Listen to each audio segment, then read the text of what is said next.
Welcome to Restore 2022. Today we're reading Malachi 2. You'll recall that chapter 1 closed with a stern rebuke to the priests in Jerusalem, and now chapter 2 continues the rebuke just as though there were no chapter division. It's possible, of course, that Malachi was immediately contemporary with Ezra and Nehemiah because there's a substantial parallel between the sins each of them condemned.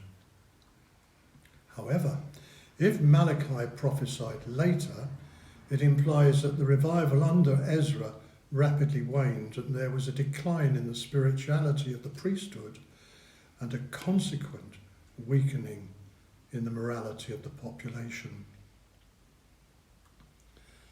When the people had returned from exile, hopes had been high. The glory days were going to return, but they hadn't. And even though the temple had been rebuilt, it had none of the splendour of the former days. It seemed dowdy by comparison, and the disappointed priests had fallen into the malaise of same old, bored execution of their duties. They'd become slack, indifferent and careless. In fact, they had corrupted the covenant God made with the tribe of Levi when he ordained them as his priesthood. And now, says Malachi, speaking as God's messenger, if the priests don't listen, if they don't take the rebuke to heart, if they don't give glory to God's name, judgment will come to them. Even though God's covenant with Levi was one of life and peace. For them, because of their irreverence, they'll be cursed instead. And now, by allusion to the blessing given to Levi in Deuteronomy 33, Malachi goes on to define the authentic work of priests, the standard the people should be able to expect of them. Shamefully, however, the current batch has failed and departed from the way. The consequences of the bad example of the priests has affected public morality and family life, and two particular sins are highlighted, and both are related to marriage. Firstly, the current disregard for the holiness of God and of the specialness of their covenant relationship with him has led men into choosing wives who worship other gods, who bring their charms and their idols into the household with them when they marry, so that their children will grow up in a syncretistic environment with no fear of God.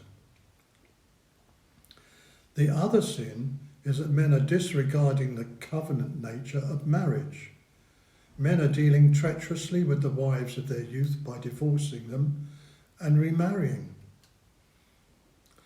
Now, although not much is known of marriage and divorce in the Persian period, the little we do know comes from Jewish documents that were unearthed at a place called Elephantine in Egypt.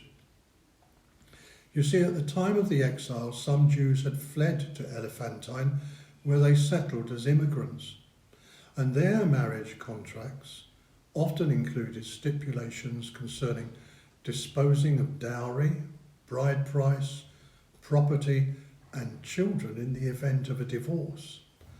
Now, of course, we don't know if a similar formal attitude to marriage was practiced in Jerusalem, but clearly, in some places, the possibility, perhaps even the likelihood of divorce was a given. However, Malachi reminds the people that God is involved in the covenant of marriage. He gives the couple the spirit to make them one. He hates divorce. And now, I may be trespassing beyond what is expected me here, but here's a question for you. Malachi makes it clear that God hates divorce, but Ezra insisted that priests married to foreign women should put them away. So what's at stake in these instances? Are they contradictory or are they compatible?